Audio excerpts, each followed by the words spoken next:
आप देख रहे हैं सैफई बुलेटिन। स्वास्थ्य सेवाओं के लिए समर्पित जसवंत नगर में एक नए स्वधा हॉस्पिटल का शुभारंभ शुक्रवार दिनांक 16 फरवरी 2024 को मुख्य अतिथि पूर्व कैबिनेट मंत्री शिवपाल सिंह यादव के द्वारा किया गया। इस अवसर पर उन्होंने कहा कि देश की तरक्की तभी संभव है जब स्वास्थ्य और शिक्षा पूरी तरह बेहतर हो। उन्होंने चौधरी सुघर सिंह ग्रुप ऑफ इंस्टीट्यूशन द्वारा कचौरा मार्ग रेल मंडी के CSSGI कैंपस में स्वधा हॉस्पिटल के रूप में नई उपलब्धि के लिए डॉक्टर ब्रिजेश चंद यादव तथा प्रबंध निदेशक डॉक्टर भुवनेश यादव तथा सचिव अनुज मोंटी यादव का धन्यवाद दिया और कहा कि स्वधा हॉस्पिटल के बनने से क्षेत्र के लोगों को काफी सहूलियत मिलेगी। उन्होंने कहा कि इलाज के लिए अन्य शहरों में किसी को जाने की जरूरत नहीं है। नगर और ग्रामीण मरीजों को अत्याधुनिक मेडिकल सुविधाएं यहां मिल सकेंगी। उन्होंने भाजपा सरकार पर आरोप लगाया कि सैफई में PGI बनाया था जिससे आसपास के लोगों को सुविधा मिल सके, अब उनको वहां की सुविधाओं के लिए पैसा नहीं मिल रहा है जिससे वहां इलाज बेहतर नहीं हो पा रहा है। भाजपा सिर्फ देश को बांटने का काम कर रही है तथा विपक्ष को भी खत्म करना चाहती है। इस दौरान स्वधा हॉस्पिटल के सचिव अनुज मोंटी यादव ने इस हॉस्पिटल में मिलने वाली सेवाओं से सभी को अवगत कराया। उन्होंने कहा कि यहां स्त्री रोग व बाल रोग, पेट, आंख, नाक, कान, दांत, फेफड़े, हृदय, त्वचा, मधुमेह, क्षय, मूत्र रोग समेत डिजिटल एक्स-रे की विशेष सुविधा के साथ general medicine, general surgery, cardiology, orthopaedics, urology, physiotherapy आदि से जुड़ी बीमारियों का इलाज अनुभवी चिकित्सकों द्वारा किया जाएगा। टेस्ट के लिए यहां CT scan, TMT, echo, ultrasound और अन्य कई सुविधाएं मिलेंगी। इस मौके पर जिला सहकारी बैंक के अध्यक्ष आदित्य यादव अंकुर विशिष्ट अतिथि के रूप में कार्यक्रम में मौजूद रहे। उपस्थित लोगों में डॉक्टर अरविंद यादव पूर्व ब्लॉक प्रमुख, सपा जिला अध्यक्ष प्रदीप शाक्य, नितिन कोहली प्रदेश सचिव सपा, विधायक प्रतिनिधि अजेंद्र सिंह गौर, भुवनेश चंद्र यादव, राहुल गुप्ता, चंदगीराम यादव, बबलू यादव पूर्व प्रधान झिंगुपुर, विश्वनाथ प्रताप सिंह यादव, अशाक हनी यादव, विनोद यादव, शशांक यादव, गोपाल गुप्ता के अलावा सैकड़ों की संख्या में लोग मौजूद रहे। प्रिंसिपल और यहाँ पर सभी छात्र और छात्राएं, साथियों, दोस्तों, पत्रकार कर्मी, हमें खुशी है कि आज का दिन बहुत ही अच्छा दिन है और इसलिए ये दिन परसों बसंत पंचमी और बसंत पंचमी का दिन बहुत सुबह सवेरा होने वाला था, थोड़ी थोड़ी रोशनी शुरू हो गई थी, उस वक्त जन्म हुआ था। तो पता नहीं उन साथियों को कैसे पता चल गया। एक वो साथी बहुत दूर के पूर्वांचल के हैं, विनोद पांडे, और दूसरे इटावा में तो जानते ही हो वो धर्मवीर और तो बिट्टू। लखनऊ में मनाना विनोद पांडे ने शुरू कर दिया और इटावा में धर्मवीर बिट्टू ने शुरू किया पहला, और तभी से हमारे साथियों ने मनाना। मैंने बहुत मना किया कि जब बचपन में मना नहीं, अब बड़े होने पर क्यों मनाते, लेकिन अब मन रहा है। तो ये सही है कि जब बसंत पंचमी का जिस दिन जन्म था, जब दिखवाया, तो वो 16 तारीख थी और पहली बार 16 फरवरी को मनाया गया। तो शायद मोंटी ने हमसे समय तो मांगा था 14 तारीख का, लेकिन मैंने कहा कि विधानसभा भी चलेगी और आ नहीं पाएंगे, तो मेरे मुंह से निकल गया कि अच्छा 16 तारीख रख लो। तो चलिए, पहले दिन हमारा 16 फरवरी को जन्मदिन मना था, तो आज आपने फिर से यही मना लिया। और फिर आज के दिन सुधा हॉस्पिटल का जो उद्घाटन हमसे कराया है, और इसलिए कि समाज में और अगर देश विदेश की अगर तरक्की अगर करनी है तो स्वास्थ्य के साथ साथ शिक्षा बहुत जरूरी है। तो वो काम विजय चंद्र के संरक्षक में भुवनेश और मोंटी जो कर रहे हैं, तो ये समाज के लिए और देश और प्रदेश के लिए बहुत अच्छा काम है। और इसलिए भी बहुत ज़रूरी है जिनका इलाज बड़े बड़े अस्पताल में नहीं हो सकता, मेडिकल कॉलेज में नहीं हो सकता है, उसकी शुरुआत अब ऐसे ही सुधा हॉस्पिटल में यहाँ के लोगों की, खासकर जसवंत नगर के लोगों का इलाज यहीं पर मिलेगा और यहीं पर शिक्षा भी मिल रही है। और शिक्षा के साथ साथ अब ज़रूरत है, बहुत सी ज़रूरतें हैं यहाँ के समाज के लोगों को, खासकर देहात के लोगों को जो किसानी से जुड़े लोग हैं। अभी उनके लिए बहुत ही आवश्यकता है, उनको उनकी मेहनत का फल ठीक से नहीं मिल पा रहा, परेशानियां हैं उनके सामने, बहुत सी परेशानियां हैं। आजकल इलाज और इलाज के समय, इस समय महंगाई की वजह से दवाइयाँ बहुत महंगी हो चुकी हैं। अब मोंटी को पता चल गया होगा कि जो उपकरण हैं, जैसे हार्ट अटैक है, किडनी के साथ साथ कैंसर है, और भी बहुत सी गंभीर बीमारियां हैं। कोरोना आया था, कोरोना के बाद अभी 6 महीना पहले डेंगू आया था। बताइए, डेंगू में भी कोरोना की तरह ही डेंगू में भी बहुत से लोग इस दुनिया से चले गए। डॉक्टर्स लोगों ने बहुत मेहनत की, लेकिन डेंगू से बचा नहीं सके।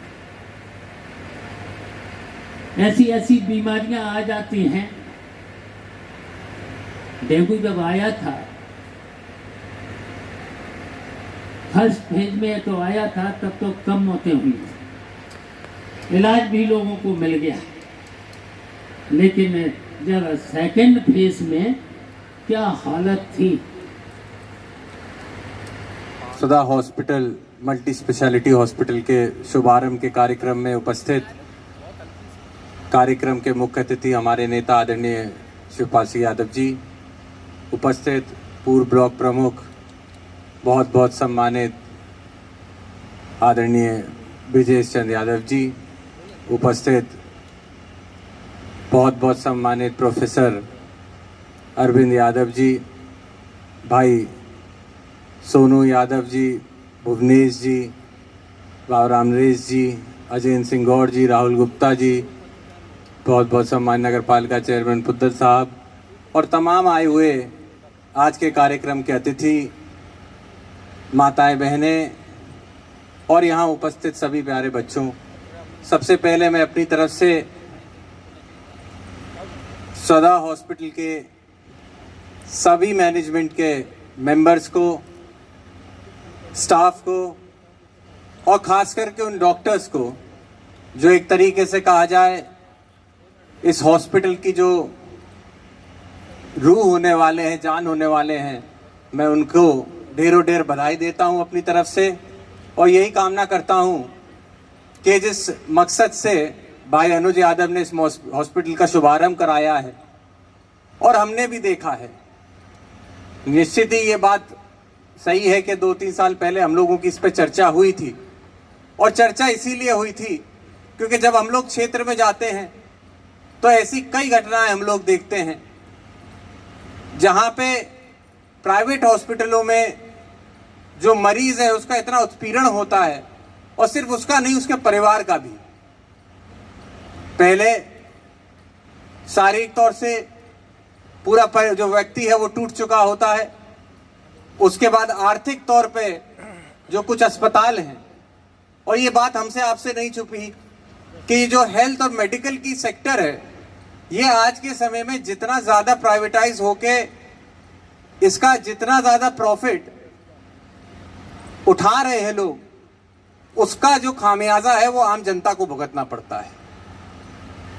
दिक्कत ये है कि एक हॉस्पिटल में अगर कोई मरीज पहुंचता है तो उस व्यक्ति की समस्याओं को ना समझने की जगह जो हॉस्पिटल्स के मैनेजमेंट होते हैं वो अपने हॉस्पिटल को किस तरीके से और उस मरीज को या उसके परिवार को किस तरीके से और उत्पीड़न कर सकें और पैसा निकाल सके उनसे, ये प्रयास किया जाता है। इसका उदाहरण आसपास आपने देखा होगा, आगरा के अंदर आप चले जाओ, नेशनल हाईवे के ऊपर जब हम लोग आगरा घुसते हैं तो कितने 100 हॉस्पिटल बन गए हैं। एक छोटे से 2 कमरे के हॉस्पिटल से लेके बड़े बड़े हॉस्पिटलों का निर्माण हुआ है। लेकिन ये आप और हम सब अच्छे से जानते हो, क्षेत्र के लोग बैठे हैं, जब कोई बहुत दिक्कत होती है तो परिवार लेके हॉस्पिटल आगरा भागता है। आगरा में ये स्थिति होती, पूरा केस बिगाड़ दिया जाता है। जो मरीज होता है उसकी ये स्थिति आ जाती है कि वो मरने की स्थिति पे जब आता है तब हॉस्पिटल उसको रेफर करके वापस सैफई भेज देता है। कई बार अपना पल्ला झाड़ के सरकारी अस्पतालों में फिर से उनको भेजने का काम करता है। और हॉस्पिटल के अराउंड, एक हॉस्पिटल के अंदर डॉक्टर्स या नर्सेज या स्टाफ तो होता है, उसके अलावा हॉस्पिटल के बाहर भी जो इधर उधर व्यवसाय चलते हैं वो भी हॉस्पिटल से सीधे जुड़े रहते हैं। और उसमें भी किस तरीके से गोरख धंधा आज चलाया जा रहा है ये हम आपसे नहीं छुपा हुआ है। चाहे एम्बुलेंस की सेवा हो, चाहे डायग्नोस्टिक सेंटर्स की बात हो, किस तरीके से हर मरीज से, व्यक्ति से जो बड़ी मेहनत करके अपना खेत बेच के इलाज कराने का प्रयास करता है उसका उत्पीड़न होता है। तो इसीलिए मेरा प्रयास था कि जसवंत नगर के अंदर खास करके अगर हम लोग कर सकते हैं, और आप ही के आशीर्वाद से आज हम लोग इस मकाम तक पहुंचे हैं कि ऐसी व्यवस्था अगर हम लोग सोचते हैं तो हम लोग कर सकते हैं। तो अगर आपके आशीर्वाद से आपने हमारे हाथों को इतना मजबूत किया है तो हम लोग क्यों नहीं अपने लोगों के लिए काम करें। तो उसी को प्रण बनाते हुए मैं समझता हूं अनुज भाई ने इस हॉस्पिटल का शुभारंभ किया है। मेरी बस यही कोशिश है कि हमारे क्षेत्र के लोग जो दूसरे जिलों में जाके इलाज कराते हैं उन्हें दूर ना जाना पड़े। और बीमारी एक ऐसी चीज है कि अगर सही समय पे इलाज नहीं मिला तो वो व्यक्ति अपनी जान खो देता है, और उसके पीछे छूटा हुआ परिवार सबसे बड़ी दिक्कत उसके लिए होती है। अभी 2 दिन पहले ही हमारे घर में एक व्यक्ति काम करता था, 4-4 साल के उसके बच्चे थे, उसको अभी बीमारी हुई, हार्ट अटैक से उसकी परसों देहांत हो गया। अब 5 साल और 6 साल का बच्चा वो अपना पीछे छोड़ के गया है। कितनी दिक्कतें उस परिवार को झेलनी होगी। उसमें हम प्रयास करते हैं अपना सहयोग दे सके जिस तरीके से, और उसी तरीके से आज इस अस्पताल के द्वारा अगर भाई अनुज ने इस क्षेत्र को सहयोग देने का काम किया है तो मैं समझता हूं कि आने वाले समय में एक वरदान के रूप में खासकर अपने जसवंत नगर क्षेत्र के लिए ये सौदा हॉस्पिटल साबित होने वाला है। मैं एक बार पुनः सभी हॉस्पिटल के डॉक्टर्स को, सभी हॉस्पिटल के कर्मचारी स्टाफ को और जितने भी यहाँ पे उपस्थित मैनेजमेंट के टॉप डायरेक्टर्स और चेयरमैन हैं, मैं उनको ढेर सारी बधाई देता हूं। और मेरी भी यही कामना होगी कि इस हॉस्पिटल के जरिए हमारे क्षेत्र में जितनी भी दिक्कतें या बीमारियां हो रही हैं, क्योंकि हर एक दिन हम लोग क्षेत्र में जब घूमते हैं तो आप यकीन मानो कोई दिन ऐसा नहीं जाता हार्ट अटैक से या कैंसर से या किसी बीमारी से कोई व्यक्ति की मौत ना हो रही हो। हर दिन मौत होती है, इलाज नहीं मिल पाता है। तो इसीलिए एक बहुत समय की जरूरत थी, इस आज के समय की ये बहुत बड़ी जरूरत थी जिसको भाई अनुज यादव जी ने पूरा करके दिखाया है। मेरी शुभकामनाएं, मेरी कामनाएं उनके साथ, उनके परिवार के साथ हमेशा ऐसी रहेंगी। एक बार पुनः इतना सुंदर कार्यक्रम जो बच्चों के द्वारा भी हुआ था, उसमें भी मैं कहूंगा कि जो समाज की विडंबनाएं हैं, जो दिक्कतें हैं, जहां पे माँ बाप का प्यार स्नेह बच्चों को मिलता है, लेकिन जब समय पे बच्चों को अपने माँ बाप को वही स्नेह प्यार देने की बात आती है तो हम लोग उनको छोड़ देते हैं। इतना याद रखिएगा कि जब व्यक्ति 50 साल के बाद अपने अवधि में जाता है तो वो कोई भी 10 साल से नीचे के बच्चे की तरह होता है, उसका ख्याल भी हमको उतना ही रखना होता है। तो अपने माँ बाप का उतना ही हम लोग ख्याल रखें, उनको स्नेह प्यार उतना दें जितना उन्होंने हमें अपने जीवन में दिया है। एक बार पुनः आए हुए सभी लोगों को तहे दिल से मैं धन्यवाद देता हूं। बहुत बहुत धन्यवाद। उपस्थित मेरे बड़े भाई, इस ग्रुप के वाइस चेयरमैन आदरणीय भुवनेश चंद्र यादव जी, और इस ग्रुप का जिसने नींव रखा, आज के दिन का जिसने सपना देखा, मेरे पिता आदरणीय श्री ब्रजेश चंद्र यादव जी, और यहाँ उपस्थित समस्त डॉक्टर,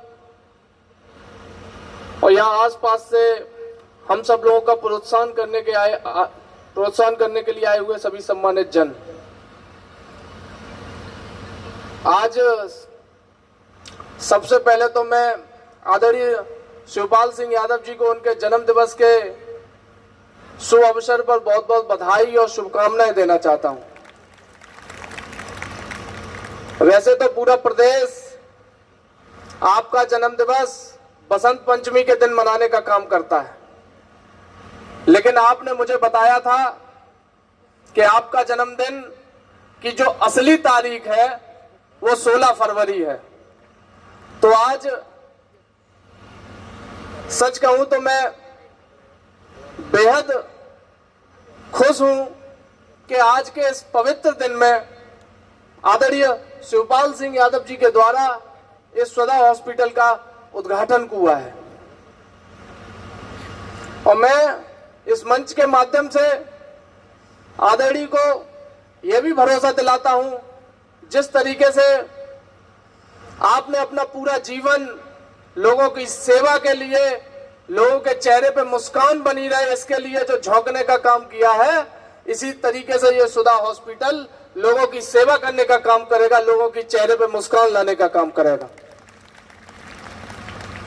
इस अस्पताल को बनाने के लिए अगर मैं कहूं किसी भी व्यक्ति का जिसका अदृश्य सहयोग मेरे साथ रहा, वो व्यक्ति है आदरणीय आदित्य यादव जी। शायद ये बात उनको याद ना हो, आज से 2 से 3 साल पहले, लगभग 2 साल पहले हम और आप एक गाड़ी में थे, 3 घंटे आपके कार्यक्रम लगे हुए थे, मैं लगातार आपके साथ चल रहा था। तो आपने मेरे से कहा था, मोंटी अगर आप आगे कुछ करना चाहते हो तो हॉस्पिटल खोलने का काम करो, मैं हर स्थिति में, हर परिस्थिति में आपका सहयोग करने का काम करूंगा। मैं सच बताता हूं, आपने जो भरोसा, जो विश्वास दिया था, आज वही विश्वास है कि मैं इस हॉस्पिटल को बनाने में सफल हुआ। इसके लिए मैं तहे दिल से आपको बहुत बहुत धन्यवाद देना चाहता हूं। जब से इस हॉस्पिटल के बारे में लोगों को पता है, तब से कई लोगों ने मुझसे पूछा है कि ये नाम क्यों रखा गया स्वधा, और कई लोगों के मन में ये सवाल है कि इस अस्पताल का नाम सुधा क्यों रखा गया। किसी को लगता है, कुछ लोगों को लगता है कि मेरी बेटी, आपकी भतीजी, नातिन, जो भी लोग आप सब लोग बैठे हैं उसका नाम है स्वधा। कुछ को लगता है मेरे बड़े भाई की बेटी का नाम है स्वधा। किसी को लगता है कि शायद घर परिवार में कोई व्यक्ति हो, कोई महिला हो स्वधा। लेकिन ऐसा नहीं है, ये नाम मेरे परिवार से नहीं है, हम लोगों के पूरे परिवार में स्वधा नाम से कोई भी नहीं है। ये नाम मैंने लिया है शिव पुराणों से। शिव पुराण में इसका जिक्र हुआ है। स्वधा नाम पुराणों में इतना शक्तिशाली नाम माना गया है कि इस नाम के उच्चारण मात्र से व्यक्ति के रोग कट जाते हैं, व्यक्ति का कोई भी कष्ट हो वो कट जाता है। तो इसी आशा के साथ इन पुराणों को लेते हुए, और आज के युग में अगर इसका मतलब होता है तो स्वधा का मतलब है स्पष्ट, साफ और बिल्कुल क्लियर। तो मैं शिव पुराण से इस नाम को लेकर आज के युग में जोड़ते हुए मैं आपको विश्वास दिलाता हूं, जो इस नाम का अर्थ है स्पष्ट और बिल्कुल क्लियर, मैं आपको भरोसा देता हूं कि कोई भी धोखा, कोई भी दिक्कत, कोई भी परेशानी आपको नहीं आने देंगे। आपके स्वास्थ्य संबंधी कोई भी समस्या होगी, बिल्कुल पारदर्शिता के साथ आपका इलाज कराने का मैं संकल्प लेता हूं। मैंने जब ये अस्पताल की नींव डाली थी, आज से 2 साल पहले जब ये बनाना स्टार्ट किया था, तो मेरे कई मित्र ऐसे थे जिन्होंने मुझसे ये कहा था कि आप गलत जगह पे ये अस्पताल बना रहे हैं। अगर आप पैसा लगा ही रहे हैं, अभी आपने इतना लोन लिया है, तो 10-20-50 लाख लोन और ले लो और उठा के आप आगरा, लखनऊ, कानपुर, फिरोजाबाद या डिस्ट्रिक्ट हेडक्वार्टर इटावा में बनाने का काम करो, तो आप बहुत आसानी के साथ इस अस्पताल को चला लोगे, बहुत आसानी के साथ आपको डॉक्टर्स मिल जाएंगे। मेरे कई दोस्तों ने ये मुझे राय दी, लेकिन सच कहूं तो मेरे मन में हमेशा ये रहा था कि जिस जसवंत नगर क्षेत्र ने मुझे पहचान दी, जिस जसवंत नगर क्षेत्र ने मुझे सम्मान दिया और जिस जसवंत नगर क्षेत्र ने आज मुझे इस लायक बनाया है कि मैं हॉस्पिटल बना लूं, तो मेरी पहली जिम्मेदारी है कि जो जसवंत नगर की मूलभूत व्यवस्थाएं हैं मैं उनको सही करने का काम करूंगा। और आपको यह भी भरोसा दिलाता हूं, आगे जो भी काम होंगे वो काम मैं और करता रहूंगा। आज जब ये अस्पताल बनाया, हम लोग इस संस्था का जो विकास कर रहे हैं, मेरा परिवार, मेरे पिताजी, मेरे भाई, सब लोगों के सहयोग से जब हम इस संस्था का विकास कर रहे हैं, हम लोगों की ये मनोदशा है कि मुझे पता है कि आने वाले समय में जब आगे समय आएगा तो मेरे पिता शायद यहाँ नहीं होंगे इस दुनिया में, मेरे भाई नहीं होंगे इस दुनिया में। परिवर्तनशील ये सृष्टि है, हो सकता है मैं भी नहीं होऊंगा, मेरे परिवार का कोई वजूद नहीं होगा, मेरे परिवार का कोई शख्स, कोई बच्चा नहीं होगा, लेकिन ये आपको विश्वास दिलाता हूं, ये हॉस्पिटल, ये संस्था, ये व्यवस्थाएं आपकी सेवा करती रहेंगी और इस जसवंत नगर को आगे बढ़ाने का काम करती रहेंगी। ये मैं आपको ये विश्वास दिला के जाता हूं। मैं जब भी क्षेत्र में जाता हूं, मैं पूरे क्षेत्र में घूमा हूं, अपने लोगों के बीच में जाता हूं। जब उनके घर में कोई ट्रेजेडी हो जाती है, कोई परेशानी आती है, मैंने उनके कष्ट को देखा है। अव्यवस्था के चलते, मात्र अव्यवस्था के चलते और गरीबी के कारण बहुत से अपने ऐसे लोग हैं हम लोगों के, जिन लोगों को हम लोगों ने खोया है। केवल अव्यवस्था, बहुत छोटी छोटी बीमारियों में, बहुत छोटी बीमारियों में हमने अपने लोगों को खोया है, केवल अव्यवस्था और गरीबी के कारण। मैं आज हृदय की गहराइयों से श्रद्धेय नेताजी मुलायम सिंह यादव जी को और मेरे सामने बैठे हुए शिवपाल सिंह यादव जी को मैं बहुत बहुत बधाई देता हूं कि आपने यहाँ सैफई पीजीआई जैसी संजीवनी देने का काम किया, जो आसपास के जिलों को भी जीवित रखने का काम कर रहा है। क्योंकि उसकी व्यवस्था इतनी हाई है, शायद मैं उस लेवल पर कभी पहुंच ही नहीं पाऊंगा, लेकिन फिर भी आपको ये भरोसा दिलाता हूं, आप लोग सब समाज के लोग यहाँ बैठे हुए हो, मैं आपको आज ये भरोसा दिलाता हूं इस मंच के माध्यम से कि अगर कोई भी असहाय, कोई भी गरीब, कोई भी व्यक्ति, अगर आप लोग आके मेरे से ये बोल देंगे कि ये व्यक्ति गरीब है, वैसे तो नेताजी ने ऐसी व्यवस्था कर दी है सैफई पीजीआई के आपको शायद मेरी आवश्यकता ना पड़े, लेकिन फिर भी अगर मेरी आवश्यकता पड़ती है तो मैं ये आपसे वादा करता हूं, जब भी आप आके मेरे से बोल देंगे कि ये व्यक्ति गरीब है, ये इलाज कराने में असमर्थ है, तो मैं वादा करता हूं आपका ये बेटा उस व्यक्ति को पैसे के कारण मरने नहीं देगा। ये मैं आपसे वादा करता हूं। हर हालत में उसका पूरा इलाज कराने का मैं जिम्मा लूंगा और अच्छी से अच्छी सुविधा व्यवस्था देने का काम करूंगा। क्योंकि अभी काफी लंबा समय लग गया है, मैंने नेताजी से मात्र 1 घंटा मांगा था, नेताजी को भी लखनऊ जाना है, तो मैं अत्यधिक न बोलते हुए अपनी वाणी को विराम देना चाहता हूं। बस आप लोगों से ये निवेदन करता हूं कि जो आशीर्वाद आप लोग मेरे ऊपर बनाए हुए हैं, ये आशीर्वाद आप बनाए रखो, मैं इसको सूद समेत वापस करने का काम करूंगा। जय हिंद, जय भारत, जय शिवपाल। बहुत बहुत धन्यवाद माननीय अनुज जी का, मैनेजिंग डायरेक्टर। इस साल सम्मानित किया जा रहा है और अब मैं कक्षा 10 के छात्र छात्राओं की टॉपर की सूची आपके बीच में ला रहा हूं। सबसे पहले रिया यादव, पुत्री श्री नीलेश कुमार जी, जिला में 2रा स्थान। प्रियांशी, पुत्री श्री अनिल शर्मा जी, जिले में 3रा स्थान। उर्जीत प्रताप जी, श्री हिदेश बाबू, आपके पिता श्री इन्होंने तीसरा स्थान, और नजीम अली जी, आदरणीय श्री दिलशाद अली जी के सुपुत्र हैं नजीम, जिन्होंने जिले में तीसरा स्थान लाकर इस विद्यालय का नाम रोशन किया।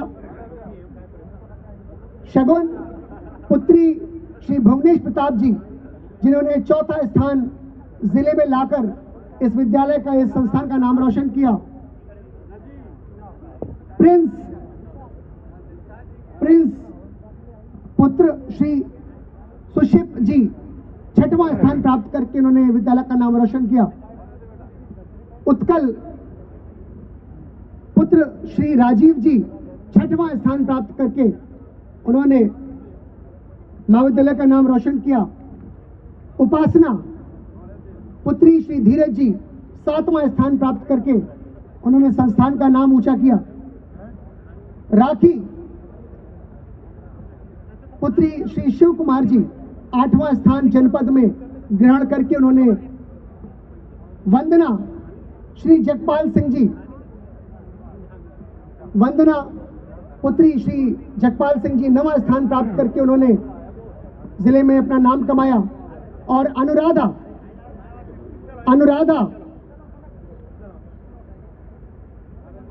पुत्री श्री अरविंद जी 10वां स्थान प्राप्त करके, अब मैं सभी छात्र छात्रा से चाहूंगा कि वो पीछे की तरफ छात्रों की साइकिलें हैं और अग्रभाग में छात्राओं की साइकिलें हैं, कृपया वो अपने साइकिलों के पास पहुंच जाए। सभी छात्र छात्रा अपने साइकिलों के पास पहुंच जाए। माननीय मुख्य अतिथि महोदय, विशिष्ट अतिथि महोदय बीच में रहेंगे, बाकी सभी छात्र छात्राएं अपने साइकिलों के पास पहुंच जाए। तत्पश्चात आज का हमारा एक बहुत ही मार्मिक कार्यक्रम आप सभी के बीच में होगा। ये समाज के प्रति, समाज को जागरूक करने वाला एक ऐसा कार्यक्रम होगा।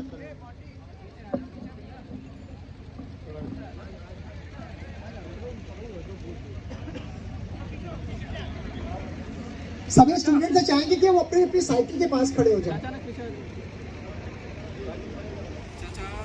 तालियां थोड़ी कमजोर हैं, इन सभी मेधावियों के लिए आपकी तालियां ही इन्हें और भी ऊर्जान्वित कर सकती हैं, ओजस्वी बना सकती हैं, इन्हें निश्चित रूप से भविष्य का कर्णधार बना सकती हैं, हमारे देश के बेहतरीन स्तंभों में से एक बना सकते हैं। ये बच्चे आगे चलकर वो अच्छे शिक्षक भी हो सकते हैं, इंजीनियर, डॉक्टर्स, आर्मी ऑफिसर्स या अन्य किसी क्षेत्र में अपना नाम कमा सकते हैं। इन बच्चों के भरपूर तालियों का सहयोग पुनः मैं चाहूंगा आप सभी से। बहुत बहुत आभार आप सभी का। मैं माननीय को निमंत्रित करूंगा पुनः अपना स्थान ले लें। इन छात्र छात्राओं से चाहूंगा कि वो अपनी अपनी साइकिलें एक साथ ले जाकर अपने स्थान ले लें। मैनी कांग्रेचुलेशंस, बहुत बहुत बधाइयां। कक्षा 12 और 10वीं में आप सब ने बेहतर अंकों से इस संस्थान का नाम रोशन किया। Chaudhary Sughar Singh group of institution का नाम रोशन किया। आपको पुनः आने वाले भविष्य की माननीय मुख्य अतिथि महोदय, माननीय विशिष्ट अतिथि